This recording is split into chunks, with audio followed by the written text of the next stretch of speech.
যেদিনকে ভাইবা হয়েছে সেদিনকে সারাদিনে আমরা এখানে উপস্থিত ছিলাম এবং সেদিনকে 2 থেকে 3 হাজার মানুষ এখানে উপস্থিত, 2 থেকে 3 হাজার ছেলে মেয়ে যারা হচ্ছে বেকারত্ব আসলে প্রয়োজনে পড়েই এখানে অনেকে আসছে।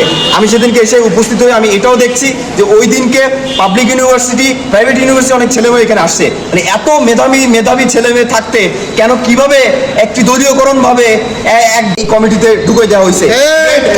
আমরা এই যারা সরকার দলীয় দল রয়েছে এই সরকার দলীয় লোকের ভিতরও অনেকের ভিতর মতভেদ, অনেকে এই সাথে সম্মতি জানাইছে, অনেকে জানাইছে সরকার দলীয় লোকের থেকে যে না আমরা এই ধরনের প্রহসনমূলক আমরা যে এই ভাইবারটা হইলো এটা আমরা গ্রহণযোগ্য করতে পারি না। কথার কথা তাদের যদি এইটা করার ছিল তাহলে 2-3 হাজার মানুষের ভোগান্তি কি জন্য দিল? এটা তো কোনো মানে হয় না।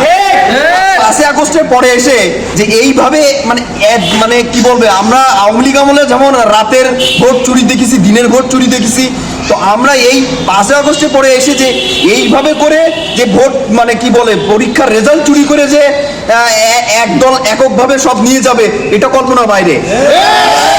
আমরা এখানে সাধারণ ছাত্রদের পক্ষ থেকে আসছি, আমরা চাই আমাদের মেধাবী ভাই বোনদের জন্য ন্যায্য অধিকার তারা যেন তাদের সেই দাবিটা যেন আদায় হয়।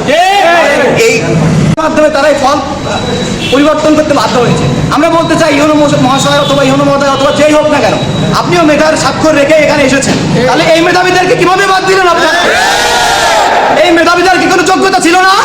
সব যোগ্যতা ছাত্র দলের ছিল, সব যোগ্যতা কি যুব দলের ছিল নাকি বিএনপির ভাইদের ছিল? আপনারা উত্তর দিতে আজকে পারবেন? আপনি তো এখানে বিসিএস ক্যাডার হয়ে এসেছিলেন, আপনি মেধার স্বাক্ষর রেখে এখানে এসেছিলেন। এতগুলো ভাইরা যারা কষ্ট করে সকাল থেকে শুরু করে এই দ্রব্যগুলো সংগ্রহ করা তো শুরু, সবাই বেকার, এত টাকা খরচ করে সকাল থেকে রাত 9টা পর্যন্ত সবাই এখানে না খেয়ে পরীক্ষা দিয়ে গিয়েছে, তাদের পরিশ্রমের কি মূল্য আপনারা দিলেন? আপনারা এখন কি চান? আমরা এখন চাই এই পরীক্ষার রেজাল্ট সম্পূর্ণ স্থগিত করুক, পুনর্নিরীক্ষণ করুক এবং পুনরায় আমাদের রেজাল্ট প্রদান করুক।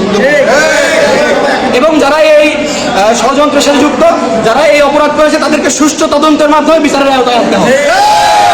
আমরা এখন এটাই চাই। আমরা সবাই পরীক্ষার্থী, যদিও আমাদের মানুষের 2 জন ভাই আছেন যারা এখানে ছাত্রদের অধিকার নিয়ে আসছেন এবং ছাত্র প্রতিনিধি, একজন সম্রাট ভাই, একজন হচ্ছে মিরাজ, আর সবাই এখানে পরীক্ষার্থী।